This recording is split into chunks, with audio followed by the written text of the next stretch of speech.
ہر قسم کے روحانی جسمانی مسائل اور وظائف کے لیے پیر اقبال قریشی چینل کو سبسکرائب کریں۔ الحمدللہ وکفا وسلام علی عبادہ الذین اصطفا خصوصا علی سید الرسل وخاتم الانبیاء وعلی آلہ واصحابہ نجوم الہدا اما بعد فاعوذ باللہ من الشیطان الرجیم بسم اللہ الرحمن الرحیم۔ دورہ عملیات کی یہ نشست ہے۔ عملیات ایک ایسے مشن کو کہا جاتا ہے، کام کو کہا جاتا ہے جس کا تعلق باطنی قوت کے ساتھ ہے۔ آج لوگ اس چیز کو اکثر سمجھتے نہیں، وہ سمجھتے ہیں کہ عملیات کوئی فیلڈ ہی نہیں، عملیات کوئی ٹریننگ کا نام ہی نہیں، جس کی وجہ سے آج بڑی تعداد میں ہمارے مذہبی لوگ، خاص طور پہ جو ہمارے اہل اللہ ہیں، اہل خانقاہ ہیں، اہل مدارس ہیں یا اور بھی مساجد سے تعلق رکھتے ہیں، وہ آپ کو جکڑے ہوئے نظر آئیں گے، بہت زیادہ جادو کا شکار اور بہت زیادہ جنات کے حملوں کا شکار۔ چونکہ ہمارے قرون اولیٰ کے بعد ایک وقت ایسا آیا، قرون اولیٰ کے جو لوگ تھے ان کو تو اتنی باطنی قوت تھی کہ تربیت رسول اللہ صلی اللہ علیہ وسلم کے سامنے ان کی ہوئی تھی کہ ان کے الفاظ منہ سے نکلتے تھے، باطل دھل جاتا تھا، بلکہ جن کے بارے میں تو سرکار دو عالم صلی اللہ علیہ وسلم نے یوں فرما دیا کہ تم جس رستے پہ چلتے ہو اے عمر، شیطان وہ رستہ چھوڑ کے بھاگ جاتا ہے۔ یعنی ان کی باطنی قوت اتنی مضبوط تھی، دیکھنے میں وہ جسم ہماری طرح رکھتے تھے۔ آج قبر ان کی دیکھی جائے تو ہماری جتنی قبریں ہیں ان کی، لیکن قبریں ہماری جتنی ہیں، جسم ہمارے جتنے ہیں، لیکن باطنی طاقت ان کی کائنات میں کسی اور نبیوں کے بعد بشر جیسی نہیں ہے۔ جن ان کا سامنا نہیں کر پاتے تھے، انسان ان کا سامنا نہیں کر پاتے تھے، اور دنیا کفر ان کے نام سے اپنے بچوں کو ڈرایا کرتی تھی اور وصیت کیا کرتے تھے کہ ان کا مقابلہ نہیں کرنا۔ باطنی آپ کیا سوچتے ہیں، کیا اس زمانے میں جادو نہیں تھا؟ موطا امام مالک اٹھا کر دیکھیے، اذکاب احبار رحمۃ اللہ علیہ جیسا بڑا جلیل القدر تابعی کہہ رہا ہے کہ اگر میں یہ دعا نہ پڑھوں جو میرے آقا نے مجھے سکھائی ہے تو یہودی مجھے گدھا بنا دیں۔ یعنی گدھا بھی بنایا جا سکتا ہے۔ اچھا، ایک معنی اس کا لکھا امام قرطبی رحمۃ اللہ علیہ نے کہ باطل جو ہے وہ انسان کو گدھا کیسے بناتا ہے، جو جادو کے ذریعے، کہ اس کے دماغ کو مفلوج کر دیتا ہے، اسے مجنون کر دیتا ہے، پاگل کر دیتا ہے۔ چونکہ باطل ہمیشہ جادو کا سہارا لیتا ہے، اور کعب احبار فرماتے ہیں کہ ہم دفاع کرتے تھے چونکہ ان کا عمل اتنا مضبوط تھا کہ انہیں چلے کی ضرورت نہیں پڑتی تھی۔ جیسے آپ یہاں چلے کے لیے بیٹھے ہوئے ہیں، چلہ لینے آئے ہیں، آپ پڑھ پڑھ کے اپنی پریکٹس میں لائیں گے وہ چیز۔ یہ ڈاکٹر صاحب، ابھی کوئی بھی ڈاکٹر بن جائے اس کے بعد وہ ہاؤس جاب کرتا ہے نہیں کرتا؟ اب اسی طرح کوئی عالم بن جائے، عالم درس نظامی سے فارغ ہونے کا نام نہیں ہے، بعد میں تدریس کر کے مطالعہ کر کے وہ عالم بنتا ہے۔ جتنا مطالعہ کرے گا، جتنا تدریس کرے گا، اتنا مضبوط عالم بن جائے گا۔ پریکٹس بعد میں ضروری ہے۔ اچھا، ہمیں پریکٹس کے لیے وظیفہ پڑھنا پڑتا ہے 40 دن، ہمیں اس کی تعداد گنتی پوری کرنی پڑتی ہے۔ صحابہ کو ایسا نہیں کرنا پڑتا تھا کیونکہ وہ تو پہلے سے عامل تھے، انہیں تو نبی صلی اللہ علیہ وسلم کی رخ انور کی زیارت نے ہی عامل بنا دیا تھا۔ دیکھا، انہوں نے حضور کو دیکھا، حضور کو دیکھتے ہی ان کی باطنی قوت اتنی مضبوط ہو گئی، خلاق عالم نے کہہ دیا کہ یہ دنیا میں چلتے پھرتے جنتی ہے۔ یعنی اب ان کا مقابلہ کوئی نہیں کر سکتا، اب انہیں کوئی کفر کی طرف لے جا نہیں سکتا، فسق کی طرف۔ خود قرآن نے کہہ دیا کہ اللہ تعالیٰ نے آپ سے دور کر دیا ہے 3 چیزیں، فرمایا فسق، کفر، عصیان، سورہ حجرات، اولئک هم الراشدون۔ اس کے بعد یہ جملہ کہا کہ آپ دیکھیے، جب آپ عملیات، یہ چیز ہے، عملیات یہ چیز ہے کہ جب آپ جب یہ چیزیں آپ سے دور ہوتی ہیں، جب آپ پریکٹس کرتے ہیں، وظائف پڑھتے ہیں، بار بار پڑھتے ہیں، اب آپ دیکھیے پہلی بار پڑھیں گے تو شاید آپ بے توجہ سے پڑھیں، پہلے دن دوسرے دن توجہ تھوڑی سی آئے گی، ذرا شاید وہ بھی نہ آئے، تیسرے دن تھوڑی سی ذرا آ جائے گی، 10ویں دن 12ویں دن 50ویں دن 40ویں دن تو آ ہی جائے گی، اور پھر آپ کی توجہ اتنی ہوگی کہ آپ اس کو پھر ہمیشہ تھوڑا تھوڑا پڑھتے رہیں گے تو آپ اس کے مضبوط عامل بن جائیں گے۔ چونکہ ہمیں پریکٹس کے ذریعے توجہ اپنے اندر پیدا کرنی پڑتی ہے۔ صحابہ کو نبی صلی اللہ علیہ وسلم کی توجہ پیدا کر دیتی تھی، آپ کا دیدار کر دیتا تھا۔ اچھا صحابہ کہہ رہے، امام قرطبی فرما رہے ہیں کہ جادو کے ذریعے گدھا بنا دیتے ہیں، جادو میجک کرتا ہے دنیا کفر، باطل آج بھی دنیا کفر آج بھی وہ جادو کر کے بڑے بڑے اہل اللہ، ہمارے اللہ والوں کو مجنون کر دیتا ہے، دماغ ان کا سٹھیا جاتا ہے، دماغ ان کا کمزور ہو جاتا ہے، ان کو سمجھ کچھ نہیں آتی، بھول جاتے ہیں۔ کیا وجہ ہے یہ؟ کہ یہی تو حضرت کعب احبار کہہ رہے ہیں جس کو ہم سمجھے نہیں ہیں۔ انہوں نے کہا یہودی مجھے گدھا بنائے تھے۔ امام ابن کثیر یہ حدیث لائے ہیں، موطا امام مالک سب سے پہلی کتاب ہے حدیث کی، امام مالک اس میں لائے ہیں، اس کے بعد مفتی شفیع صاحب رحمۃ اللہ علیہ نے اس کو لایا اور معارف القرآن میں لکھا کہ گدھا بنانے کا مقصد یہ ہے کہ آپ کو پاگل کر دیتے ہیں۔ یہی ہے پاگل کرنا، گدھا ہی بن گیا نا۔ آپ جب کسی کو بیوقوف بنا دیں، کہیں جی گدھا بنا دیا ہم نے، تو گویا کعب یہ نہیں کہتے کہ وہ آپ کو شکلاً گدھا بنا دیں گے یہودی، وہ یہودیوں کے لیے کہہ رہے۔ آج جتنے بھی باطل ہیں وہ اللہ والوں کو جادو کے ذریعے دماغ کمزور کر دیتے ہیں، انہیں بیوقوف بنا دیتے ہیں، انہیں کمزور کر دیتے ہیں دماغی طور پہ، وہ ایسی حرکات کرتے ہیں جیسے لوگ انہیں بیوقوف کہتے ہیں، اور یہ ہوا ہے۔ تو اب یہ جو عملیات ہے یہ ہمارے دفاع کا نام ہے۔ وَأَعِدُّوا لَهُم مَّا اسْتَطَعْتُم مِّن قُوَّةٍ، یہ جو وَأَعِدُّوا لَهُم ہے نا، یہ خالی ٹینک بنانے کو نہیں کہتے۔ آپ دیکھیے آج اگر حضور کے زمانے میں یہ آیت اتری، ٹینک تھا ہی نہیں، حضور کے زمانے میں یہ آیت اتری، اس وقت راکٹ تھا ہی نہیں، ایٹم تھا ہی نہیں، اس وقت جو ہے یہ جہاز تھے ہی نہیں، گنیں تھی ہی نہیں، تو آپ کہو جی یہ تو اس زمانے میں نہیں تھی، اس کا آیت کا تعلق گھوڑوں کے ساتھ ہے۔ نہیں، قیامت تک قرآن پاک کو آپ پڑھیں گے تو آپ کو اس کی تفسیر سے اپنی ہر چیز نکلے گی جو معاشرے کی ضرورت ہے۔ اب آپ جو وَأَعِدُّوا لَهُم ہے، اس کا معنی یہ ہے کہ قوت حاصل کرو باطل کے مقابلے کے لیے، خالی ٹینکوں کے ساتھ نہیں، خالی راکٹ ایٹم کے ساتھ نہیں، بلکہ باطل کا۔ اب دیکھیں نا، ایٹم آپ نے بنا دیا مثال کے طور پہ، راکٹ آپ نے بنا دیا، گنیں آپ نے بنا دی، جہاز آپ نے کھڑے کر دیے، اب اس نے میجک کیا اور آپ کا دماغ ہی اس نے کنٹرول کر لیا، تو آپ اسے کیسے چلائیں گے؟ ہپناٹائز آپ کو کر دیا، ہوتا ہی نہیں ہوتا۔ کوئی بندہ انکار کر سکتا ہے ان چیزوں کا؟ اب اس طاقت کو استعمال کرنے کے لیے بھی کچھ طاقتیں اپنے اندر پیدا کرنی پڑیں گی، وہ ایمان کی طاقت ہے۔ یہ عملیات ایمان کی طاقت کا نام ہے۔ لوگوں نے اس کو کاروبار بنا لیا ہے، لوگوں نے اس کے اندر بدعات، رسومات، یہ چیزیں لے آئے ہیں، خرافات لے آئے ہیں، لیکن اصل میں یہ طاقت تھی جو ہمارے اکابرین، ہمارے اللہ والے بڑے جتنے گزرے ہیں اولیاء اللہ، وہ اس طاقت کے ساتھ سرشار ہوتے تھے۔ آپ معین الدین چشتی اجمیری رحمۃ اللہ علیہ کی زندگی کو کھول کر دیکھ لیں، آپ مجدد الفسانی رحمۃ اللہ علیہ کی زندگی کو اٹھا کر دیکھ لیں، آپ ایک ایک ولی کی زندگی کو اٹھا کر دیکھیں، وہ جہاں پہ ولی وقت ہوتا تھا وہ اس باطنی طاقت کو اپنے اندر محفوظ رکھتا تھا۔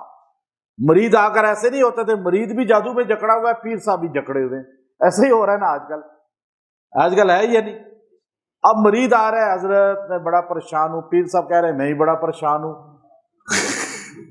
وہ کہتا ہے جی میرے گھر پہ جادو ہے، پیر صاحب کہتے ہیں میرے گھر پہ بھی جادو ہے، وہ کہتا ہے جی میرے ساتھ یہ حادثہ ہوتے ہیں، میرے سے گھر میں آوازیں آتی ہیں، وہ کہتے ہیں میرے بھی گھر میں آوازیں آتی ہیں۔ ایسے ہو رہا ہی نہیں ہو رہا؟ ہم خانقاہی نظام کو مضبوط ہونے کے لیے عملیات ریڑھ کی ہڈی ہے۔ آپ اٹھا کر، میں نے تو صحیح ریسرچ کی ہے اس پہ، حضرت تھانوی رحمۃ اللہ علیہ جیسی عظیم شخصیت کو آپ پڑھ کر دیکھیں، حضرت تھانوی جیسا بندہ جو اتنا مضبوط جو ہے علم میں ہوتے تھے لیکن وہ عامل بھی مضبوط ہوا کرتے تھے، لوگ تعویذ لینے آتے تھے۔ جب آپ کے پاس یہ طاقت ہوگی نا، باطل آپ کی طرف دیکھتے ہوئے تھوڑا ڈرے گا، کہے گا نہیں اس کے ساتھ ہم نے پنگا نہیں لینا۔ وہ چاہے آپ کے بارے میں کچھ بھی کہے، مخالف تو باتیں ہی کرے گا نا، جی جادو کر دے گا ہم پہ۔ اب جادو تو جادوگر کرتے ہیں، جو روحانی قرآنی اعمال والے ہیں وہ اپنا دفاع کرتے ہیں اور ان کا گیند ان پہ واپس بھیجتے ہیں، اور گیند جب واپس جاتی ہے تو وہ ڈبل پاور کے ساتھ جاتی ہے یہ نہیں آپ کہیں جی نہیں، آپ کو جی نہیں یوں بیٹھے ہوئے، آپ صوفیزم اس کا نام ہے نا کہ بس یوں بیٹھے رہو، نہیں، یہ صحابہ نہیں کرتے تھے، صحابہ کا یہ طریقہ تھا۔ اور صحابہ اکرام جو ہے جنات تو چھوٹی مخلوق ہے، شیطان کے مقابلے پہ کھڑے ہو جاتے تھے، اور اعمال قرآنی کے ذریعے شیطان ان کے سامنے ہاتھ جوڑتا تھا اور وہ شیطان کو باندھ دیا کرتے تھے۔ تو اس لیے یاد رکھیں، یہ عملیات کس کا نام ہے؟ اپنے اندر ایک طاقت پیدا کرنے کا نام ہے۔ اور جو بندہ کہ جی میں حافظ صاحب ہوں، میں قاری صاحب ہوں، میں مولانا صاحب ہوں، میں شیخ الحدیث صاحب ہوں، بے شک سارے لقب میں اللہ نے اس کو بہت نواز دیا ہے، تو پھر آپ کے پاس اتنی پاور ہونی چاہیے کہ جب آپ کے نام کے ساتھ یہ لفظ آئے تو آپ مسلمانوں کے رہبر ہیں، اور دنیا آپ کو مسلمانوں کا بڑا تصور کر رہی ہے۔ آپ بے شک اپنے آپ کو بڑا نہ سمجھیں، لیکن دنیا کے سامنے آپ مسلمانوں کے کیا ہیں؟ بڑے ہیں۔ اور آپ اگر جکڑے جائیں اور آپ ہی خود ان کا شکار ہو جائیں، عملیات کا، جادو کا، اور مسحور ہو جائیں، تو پھر عام لوگوں کا کیا حال ہوگا؟ اس لیے یہ پاور پیدا کرنے کے لیے یہ کلاسز کا آغاز الحمدللہ تجدید اللہ نے اس زمانے میں ہم سے کرائی ہے۔ ہم چاہتے ہیں ہمارے لوگ جو اہل اللہ ہے، ہمارے اہل علم ہے، ہمارا عام بندہ بھی، ضروری نہیں یہ علماء کے لیے خالی نہیں ہے، یہ ہر طبقے کے لیے ہے، جو کلمہ پڑھتا ہے وہ اپنے اندر وَأَعِدُّوا لَهُم مَّا اسْتَطَعْتُم مِّن قُوَّةٍ، اتنی قوت پیدا کر لے جتنی اس کی استطاعت ہے، تاکہ باطل جب آپ کی طرف دیکھے نا تھوڑا سا اس کو روب تو پیدا ہو۔ ابھی تو وہ کا غصہ اس سیل سمجھتا ہے، وہ کہتا ہے جی کوئی نہیں، ان کو تو یہ یوں پھونک مارو یہ گئے۔ آپ کے اندر اتنا ہو کہ کم از کم آپ تھوڑے کھڑے تو ہو جائیں نا، باقی کرے گا تو اللہ ہی۔ ہمارا یقین کس پر ہے؟ بندہ کچھ نہیں کر سکتا، لیکن ہمیں کچھ نہ کچھ چیزیں حاصل کرنی پڑیں گی۔ تو آج میں آپ کو وہ چلہ دوں گا جو آپ کو باطل کے مقابلے پہ اللہ رب العزت مضبوط کر دیں گے، مضبوط کر دیں گے۔ جال حق کیا نہیں کیا؟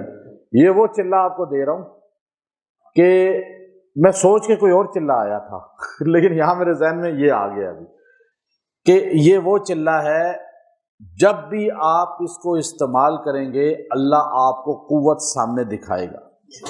اچھا یہ ہے نا، یہ جنات کے لیے، دشمن کے لیے، وہ دشمن انس ہو یا جن ہو، انس ہو یا جن ہو، ان کو گرانے کے لیے، ان کو پست کرنے کے لیے یہ مضبوط ترین چلہ ہے تو قرآنی آیت چھوٹی سی، لیکن ان الفاظ کو ہمارے نبی صلی اللہ علیہ وسلم نے اس وقت پڑھا تھا جب کعبۃ اللہ میں 360 بتوں کو توڑ رہے تھے۔ اچھا آپ اس طرف جائیں، ذرا ذہن گھمائیں اس طرف، آپ البدایہ والنہایہ اور جتنی کتب ہیں اس کو آپ اٹھا کر دیکھیے، آپ کو ملے گا کہ سرکار دو عالم صلی اللہ علیہ وسلم جب بتوں کو توڑ رہے تھے تو آپ کی زبان پر صرف ایک لفظ جاری تھا، وہ یہ تھا۔ اس کی وجہ کیا ہے؟ حضرت خالد رضی اللہ تعالیٰ عنہ کو نبی علیہ السلام نے کہا جاؤ وہ جو ایک بت ہے آخری عزا، اس کو جا کے توڑ آؤ۔ حضرت خالد گئے تلوار لے کر، تو وہاں ایک چڑیل نکل آئی اندر سے، جنی نکل آئی، اور یہ بڑی بڑی مضبوط تواریخ کے اندر لکھا ہوا ہے۔ اب اس نے نکل کر آپ کے ساتھ مقابلہ شروع کیا، آپ نے اسے قتل کر دیا۔ جب وہ قتل ہوئی تو اس کے بعد آپ نے عزا کو توڑ دیا۔ آپ مدینہ واپس آئے، حضور علیہ السلام سے ساری بات کی، آپ نے فرمایا اب قیامت تک عزا کی عبادت نہیں ہوگی، اس کے اندر جننی بیٹھی ہوئی تھی، جننی، اور وہ آوازیں نکالتی تھی، لوگ گمراہ ہوتے تھے، تم نے اس کو قتل کر دیا۔ گویا کہ ہر بت کے ساتھ ایک جن تھا چپکا ہوا۔ ایسے بت نہیں ہوتے، ہر بتوں کے ساتھ جو خلاف شرع چیزیں ہوتی ہیں ان کے ساتھ شیاطین چپکے ہوتے ہیں۔ وہ شیطان ایک ہے جو ابلیس ہے، یہ اس کے چیلے ہیں جن، یہ جن ہیں۔ اب یہ یہاں پر بھی آپ جہاں بدعات رسومات دیکھیں گے وہاں یہ چپکے ہوں گے۔ اب آپ علیہ السلام جب بتوں کو گرا رہے تھے تو گویا کہ 360 بتوں کے ساتھ جنات چپکے ہوئے تھے اور وہ ان کی حفاظت کر رہے تھے۔ ہمارے آقا نے یہ لفظ پڑھا، جاء الحق زہق الباطل ان الباطل کان زہوقا۔ یہ آپ پڑھتے تھے اور یوں چھڑی اٹھاتے تھے اس کی طرف، اس کے ماتھے پہ یوں رکھتے تھے اور اس کا گردن ٹوٹ کے وہ زمین پہ گر جاتا تھا۔ آپ اسے تلوار نہیں مارتے تھے، چھڑی سے مارتے تھے اس طرح۔ اور اس جملے میں اتنی پاور تھی کہ جب ہمارے نبی یہ جملہ اس کے طرف پڑھتے تھے تو وہ جن بھاگ گیا تو پتھر رہ گیا، اور پتھر پہ چھڑی نبوت کی پڑی تو جملے سے وہ بھی ٹوٹ کے گر جاتا۔ گویا کہ اس میں اتنی طاقت ہے کہ یہ انسان کے ظاہر باطن دونوں کے لیے کافی آئے، کیونکہ آپ کو رجت کا شکار ہو جاتے ہیں، یہ رجت کو روکتی ہے، ریئیکشن کو روکتی ہے، جو آپ کو دوسروں کے وظیفے بتاؤ تاکہ دم کر کر کے زیادہ وظائف پڑھ پڑھ کے جو رجت ہو جاتی ہے، اور چلے میں جو کمی ہوتی ہے، انسان کی باطن میں جو کمی ہوتی ہے، اس کی وجہ سے انسان اکثر رجت کا شکار ہوتا ہے۔ اس کے لیے سب سے بڑی تیر بہدف یہ ہے، دشمن آپ کے اوپر حملہ کر رہا ہے، آپ اس کو پڑھیں۔ دشمن سے بچنے کا بھی من الجنت والناس، کوئی بھی ہے، جنوں میں سے ہے انسانوں میں سے ہے، آپ اس عمل کو اختیار کر لیں۔ اب اس کا چلہ کر کے آپ عامل ہو جائیں گے، پھر آپ اس کو جتنا بھی پڑھیں گے وہ کام آپ کا کرے گا۔ عوام الناس کے لیے تعداد تھوڑی ہوتی ہے، وہ تو اس کو خالی 300 بار پڑھ لیں اور اپنا معمول کے لیے دعا کریں، جتنے دن پڑھ سکتے ہیں، لیکن ان کے لیے دنوں کی قید نہیں ہے، 10 دن پڑھیں، 5 دن پڑھیں، ہفتہ پڑھیں، 11 دن پڑھیں، 21 دن پڑھیں، وہ پڑھ سکتے ہیں، کام ہونے تک پڑھتے رہیں، ہر مقصد کے لیے پڑھ سکتے ہیں۔ جنات جس کے اوپر اٹیک ہوتا ہو وہ جنات والا بھی اس کو پڑھ سکتا ہے، جنات کے نرغے میں چلے جائیں، پڑھتے پڑھتے آپ پہ حملہ نہیں کریں گے وہ۔ یہ آیت اتنی جو ہے ہیبت رکھتی ہے کہ پورے قرآن میں جب آپ صلی اللہ علیہ وسلم 8 ہجری میں مکہ فتح ہوا، 8 ہجری تک قرآن پاک کا 90% حصہ نازل ہو چکا تھا، اور پورے قرآن پاک میں سے ہمارے نبی نے صرف اس آیت کو انتخاب کیا۔ آپ سوچئے کیوں انتخاب کیا؟ کہ باطنی نظام جو ہے وہ بھی اس کی وجہ سے دہل گیا، ٹوٹ گیا۔ تو آج جو بت ہے نا باطل کے، جو آپ باطل آج مسلمانوں کو ختم کرنا چاہتا ہے، آج آپ کو نقصان اذیت دینا چاہتا ہے، آج ہر مسلمان باطل کو زیر اپنے نگوں سر نگوں کرنے کے لیے، اس کو پست و ذلیل کرنے کے لیے، باطل چاہے انس ہو یا جن ہو، باطل چاہے حاضر ہو یا غائب ہو، آپ ہر باطنی نظام کے لیے اس کو پڑھیں اور اپنا چلہ مضبوط کریں۔ اگر آپ نے یکسوئی کے ساتھ اس کو 40 دن پڑھ لیا اور چلہ اس کا پورا کر لیا، اس کی برکت سے آپ کی باطنی قوت اتنی مضبوط ہو جائے گی کہ آپ جب اس کو ایک بار بھی پڑھیں گے تو باطل جو ہے وہ لرز جائے گا۔ اور لرزنا ایک ہوتا ہے کہ آپ کے سامنے لرزے، ایک اس کی اندرونی کیفیت ایسی بن جائے گی۔ آپ اس کو روزانہ پڑھیں، 40 دن تک پڑھیں۔ یہ آیت سورہ بنی اسرائیل ہے، اور اس آیت کو جاء الحق زہق الباطل ان الباطل کان زہوقا، اس کو آپ نے 1100 مرتبہ روز پڑھنا ہے، 1100 مرتبہ، اور 40 دن تک پڑھتے رہنا ہے۔ اس کے بعد پھر آپ جتنی تعداد پڑھیں۔ اور عام جو بندوں کے لیے ہے جو یہاں خالی سن رہے ہیں، ان کے لیے چلہ اس طرح نہیں ہے، جو حاضرین ہیں ان کے لیے چلہ ہے، جو منسلک ہیں اس چلہ میں ان کے ساتھ یہ ہے، کیونکہ اس چلے کی طاقت بہت زیادہ ہے، الفاظ کی تاثیر بہت زیادہ ہے۔ یہ آپ کسی بھی مرض پر اس کو پڑھ لیں، اگر کسی کا سر میں درد ہے ہاتھ رکھ کے پڑھ لے یا وہ خود پڑھ لے، جاء الحق زہق الباطل ان الباطل کان زہوقا، پھونک دے ایک باری پڑھ کے، اس کی اللہ رب العزت برکت سے وہ باطل کو بھگا دے گا۔ یہ درد باطل ہے، نظر ہے، جادو ہے، جنات ہے، کوئی بھی ایسی باطل ہے، وہ بات بھاگ جائے گی۔ آپ درد ہے کہیں پر، بخار ہے، آپ پھر بھی کریں گے عمل۔ کوئی بھی مرض ہے اس کے لیے اس کو پڑھا جا سکتا ہے، آپ اپنے لیے بھی دوسروں کے لیے پڑھ۔ پھر خاص طور پہ جو آپ لوگ کام کر رہے ہیں، جو منسلک ہو رہے ہیں، تو آپ کو تو بہت زیادہ ضرورت ہے اپنے دفاع کی۔ یہ دفاع کا سب سے مجرب عمل ہے، کیونکہ ہمارے نبی نے اپنے دفاع میں اس کو پڑھا ہے۔ آپ ہمارے نبی نے شیاطین کو گراتے ہوئے، مارتے ہوئے، بھگاتے ہوئے آپ یہ الفاظ پڑھ رہے تھے، گویا کہ جنات کو بھگانے کے لیے اس کو بار بار پڑھا جائے، جنات کو بھگانے کے لیے، اور پھر اس طرح جو ہے جادو کے توڑ کے لیے اس کو بار بار پڑھا جائے، کیونکہ اس کو بیان کر کے اللہ نے آگے کہا وَنُنَزِّلُ مِنَ الْقُرْآنِ مَا هُوَ شِفَاءٌ وَرَحْمَةٌ لِّلْمُؤْمِنِينَ۔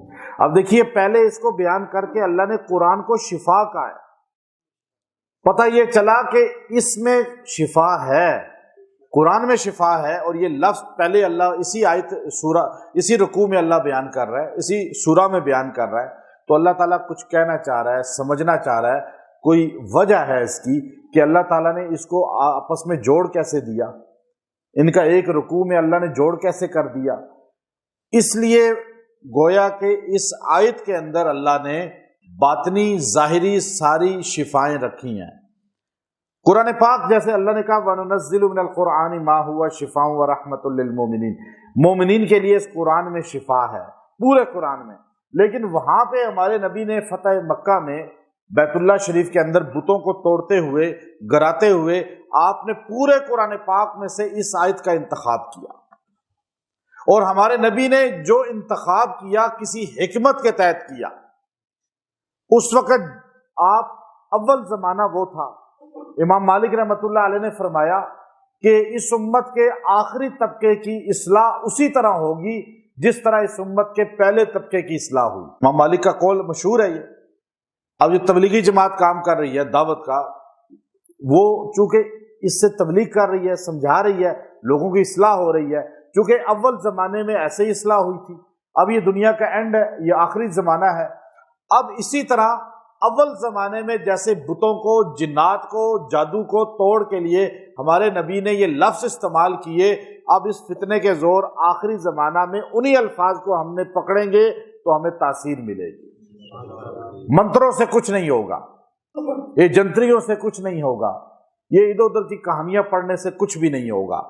آپ کو 100 بندے طلسم بتا دیں، کوئی جملے بتا دیں ایسے عجیب و غریب جن کا قرآن و سنت میں کوئی ثبوت نہیں ہے، وہ 100 بندے دنیا کے ٹاپ کے جادوگر ہوں، ٹاپ کے پاپولر لوگ ہوں، وہ ایک جگہ کھڑے ہو کر آپ کو اجازت دے کے کہیں کہ یہ 100 کلمے، ہم 100 بندے ایک کلمہ آپ کو اجازت دے رہے ہیں، اس سے آپ کا یہ فائدہ ہوگا، وہ سارے ایک پلڑے میں، یہ آیت ایک پلڑے میں دوسرے پلڑے میں رکھ دی جائے تو ان سب پہ حاوی ہے،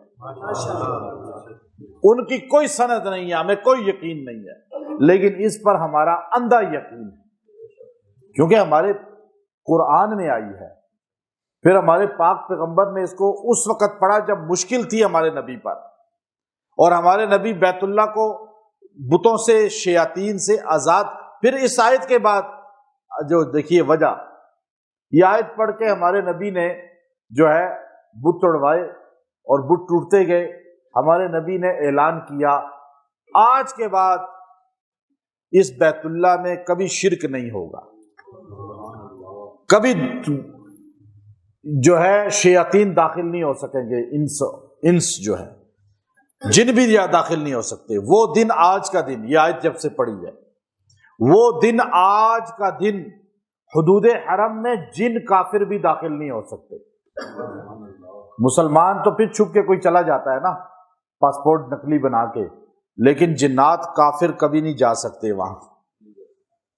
وہاں ایسا پیرا لگا ہوا ہے اس آیت کی برکت سے، گویا کہ اس آیت کی باطنی ایسی چیز ہے۔ آپ جو ہے رات کو سوئیں، اپنی گاڑی کے گرد اس کو جاء الحق زہق الباطل، اپنے کسی قیمتی چیز کے گرد، اپنے بچوں کے گرد، گھر کے گرد یوں دائرہ کھائیں گے، پڑھنا شروع کریں، جاء الحق زہق الباطل ان الباطل کان زہوقا، پھر ایک بار انگلی گھما دیں، ایک بار گھمائیں، پڑھتے جائیں اور پھونک مارے پھر گھما دیں، دکان کی، گھر کی، بندے کی، گاڑی کی، ہر چیز کی حفاظت ہو جائے گی۔ داخل نہیں ہو سکے گا دشمن باطل، جیسے آج تک مدینے مکے میں کعبے میں شیطان داخل، جنات کافر داخل نہیں ہو سکتے، وہاں پر بند کر دیا گیا۔ کہاں وہ 360 کی عبادت ہوتی تھی اور وہ اکڑ کے طواف والی جگہ پہ بیٹھے ہوتے تھے، اور کہاں ہمارے نبی نے آ کر اس آیت کو پڑھا۔ گویا کہ آیت کا بیک گراؤنڈ میں آپ کو بتا رہا ہوں، کیونکہ آپ میں سے بڑے بڑے علماء ہیں ماشاءاللہ، سارے زیادہ تر علماء ہیں، میں تو یہ صرف آپ کو اس طرف نشاندہی کر دی کہ اصل دیکھیں کہ آیت تو آپ نے کتنی بار پڑھی ہے، ساری زندگی پڑھی ہے، لیکن یہ جو آیت کا چلہ ہے اتنا پر تاثیر اور پر طاقت، یہ قرآن پاک کی آیتوں میں سب سے مضبوط چلہ ہے۔ یہ چلہ آپ کو اتنی طاقت دے گا کہ دشمن چاہے کوئی بھی ہو، اس کے مقابلے پہ آپ پڑھیں گے تو اللہ تعالیٰ آپ کو دشمن کے مقابلے میں سر بلند کر دے گا، وہ پست ہو جائے گا خود ہی۔ تو انشاءاللہ اس کو آپ نے کتنی بار پڑھنا ہے؟ 1100 مرتبہ۔ اول آخر اس کے آپ نے درود ابراہیمی لازمی پڑھنا ہے 11 بار، اس کے ساتھ لازمی جوڑیں آپ 11 مرتبہ وہ پڑھیں، اور پھر جو ہے آپ اس کو پڑھ کے دعا کریں۔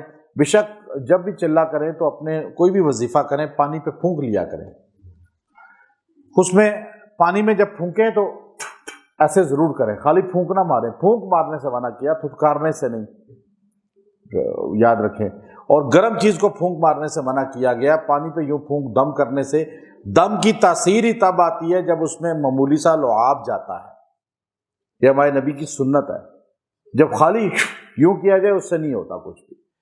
تو آپ انشاءاللہ اس مضبوط عمل کو اختیار کریں، اس کا فائدہ بھی آپ کو نظر آئے گا اور اس کی تاثیر بھی نظر آئے گی، اور آپ انشاءاللہ ایک مضبوط عامل بنیں گے۔ عامل اس کو کہتے ہیں، عامل بننا کہ عمل میں چیز آ جائے اس کے، اس کو عامل کہتے ہیں۔ آپ خالی کہیں جی میں حساب کرتا ہوں، میں تویز دیتا ہوں، میں دم کرتا ہوں، میں عامل ہوں، یہ عامل نہیں ہوتا، عمل میں چیز آنی چاہیے۔ آپ کچھ سیکھیں، کسی استاد سے سیکھیں۔ لوگ آج مطالعہ کر کے انٹرنیٹ پہ دیکھ کے کتابیں اٹھا کے ان کو پڑھ کے بس عامل بن گیا، نہیں، یہی تو نقصان والا ہے، وہی تو رجت کا شکار ہے، وہی تو نقصان میں گیا ہوا ہے۔ مضبوط بندے سے سیکھنا، پھر اس کی نسبت قائم ہو کر، یہ عامل اس کو کہتے ہیں، اور اس سے وہ طاقت آتی ہے، یہ جو آیتوں کی طاقت ہے، یہ تاثیر حاصل ہوتی ہے۔ قرآن کی آیتیں تو آپ بار بار پڑھیں گے، بار بار آپ پڑھیں گے، اور آپ پڑھتے آ رہے ہیں ساری زندگی، لیکن جب آپ عملیات کی فیلڈ کے لحاظ سے ان آیتوں کو دیکھیں گے، پھر آپ کو پتہ چلے گا یہ تو اتنی بڑی طاقت ہے، ہم تو اس سے توجہ ہی نہیں کی کبھی۔ اب بہت سی قرآن پاک کی آیتیں ہیں جن میں اتنی طاقت ہے کہ اللہ والے ان کو جب پڑھتے ہیں، چونکہ جب کسی کے کوئی عمل میں چیز آ جاتی ہے وہ اس کا عامل بن جاتا ہے۔ آپ اس آیت کی عامل بنیں گے انشاءاللہ، اور پھر آپ کو اس کو پتہ چلے گا کہ اس کی تاثیر کتنی زیادہ ہے۔ آپ انشاءاللہ پوری زندگی اس سے بافیض رہیں گے، اور آپ کی وجہ سے مخلوق خدا کو فائدہ پہنچتا رہے گا۔ وآخر دعوانا ان الحمد للہ رب العالمین۔